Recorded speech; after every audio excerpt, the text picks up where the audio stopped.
Hey everyone, it's Ole Gamer Joe here with a quick preview today. We're looking at Dog Duty, just recently released into Steam Early Access. This game comes from developers Zanardi and Lisa and was published by Sadesco. It's an RTS top-down strategy game and it's priced at $14.99. Dog Duty takes a comical approach in its storytelling, using a lot of fourth wall breaking techniques. Wasn't really my cup of tea, but the main premise here is that you are a group of mercenaries who are trying to take out the evil Octopus Commander and his army. Strategy games can be a little bit daunting at first, sure, but in the case of Dog Duty, it wasn't all of that difficult for me to jump right in and get used to things. You scroll across the map to see where enemies are located, and then you have points of interest that are highlighted in green, so that makes things a lot more simplistic.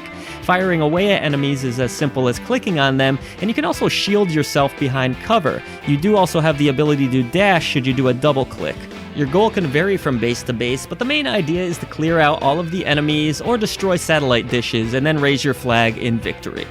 I was surprised after the initial tutorial level that the game actually opens up quite a bit. You are given 3 different locations to seek out and eliminate, and you'll get to them by traveling in your vehicle. Unfortunately, this is where the game hits a little bit of a low point, as right now driving that vehicle feels extremely frustrating. I tried with both an Xbox controller and by using the mouse, and the vehicle just didn't want to cooperate with me for whatever reason. It actually reminded me quite a bit of how blast cores used to control on the N64, but not in a good or fun way.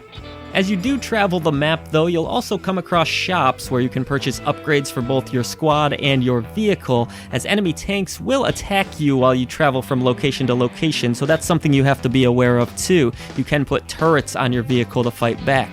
Once you do arrive at a base, however, using some of the items you acquire, such as those Molotov cocktails, can not only be fun, but they add an element of strategy. Still though, a lot of these bases did irritate me a bit as they featured endlessly spawning enemies, and that does take some of the fun out of this experience. Graphically so far, Dog Duty looks okay. It doesn't do anything really to stand out. The pixel art is solid, and I think the developer has shown quite a bit of ambition at least to create a semi-open world of sorts. There are a lot of browns in this title though. It wasn't always the most attractive thing to look at, but explosions, on the other hand, were decent looking, and it's all backed by some solid sound design.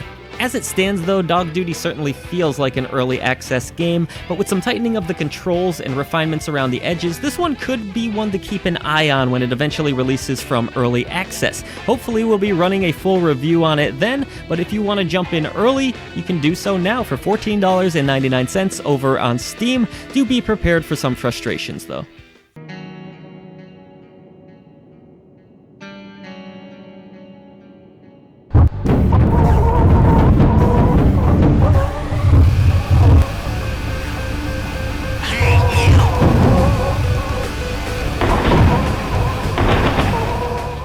We hope that you enjoyed our review of Dog Duty today. If you did, consider hitting the subscribe button to help us bring a voice to the voiceless ones in gaming. There's a ton of other ways that you can support us down in the description box below. That includes memberships or our new merchandise store. However you end up doing so, we thank you so much.